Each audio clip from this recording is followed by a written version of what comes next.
প্রিয় দর্শক, আসসালামু আলাইকুম। দর্শক, আপনাদের প্রীতি ও শুভেচ্ছা জানিয়ে শুরু করছি আমাদের আজকের প্রতিবেদন। তো দর্শক, আজকে আমরা এক অসহায় মেয়ের গল্প তুলে ধরব, যার নাম হচ্ছে মিম। তো মিমের বিয়ে শাদী হয়নি।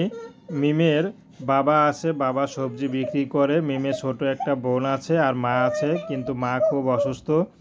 মিমের বাবা অনেক কষ্ট করে যা জমিয়েছিল বিয়ের জন্য সব তার মার চিকিৎসায় খরচ করে দেয়।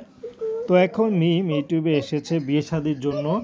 যদি ভালো একটা জীবনসঙ্গী পায় তাহলে বিয়ে শাদি করবে। সে মানুষটি যেমনই হোক হোক বিবাহিত বয়স্ক, তাতে কোনো সমস্যা নেই। যদি মিমকে একটু আদর সোহাগ ভালোবাসা দিতে পারে, যৌতুক ছাড়া বিয়ে করে, তাহলে মিম তাকে বিয়ে শাদি করতে রাজি আছে।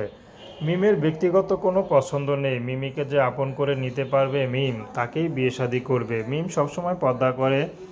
মিম আগে সেলাই মেশিনের কাজ করতো, কিন্তু বর্তমানে করে না। তার মা অসুস্থ হওয়ার পরে তার মা সেবা করে, ঘরে রান্নাবান্না করে, তো সব কিছুই নিজেই করে। তো ছোটো বোনকে পড়াশোনা করায় ঘরে নিজেই।